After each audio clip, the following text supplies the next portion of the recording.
എന്തെങ്കിലും വർത്തമാനം പറയൂ ഞങ്ങളോട്. ഒരുപാട് അടുപ്പമുള്ളവരെ പോലെ നമുക്ക് എന്തെങ്കിലും സംസാരിക്കാം.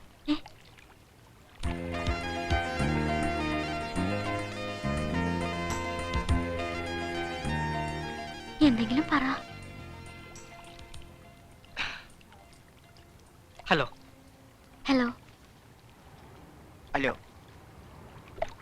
Hello hello hello hello hello. എൻ്റെ പേര് മിനി. ഇതെന്റെ friend Shyama. Hello hello hello hello. ഞങ്ങൾ രണ്ടുപേരും സെന്റ് പോൾസിൽ ഫൈനൽ ബികോമിന് പഠിക്കുക. Hello hello. അവന്മാരെ വിശ്വസിക്കരുത്. അവര് രണ്ടുപേരും കള്ളന്മാരാ. അതിലാ താടി വെച്ചവനാണ് ഭയങ്കര കള്ളൻ.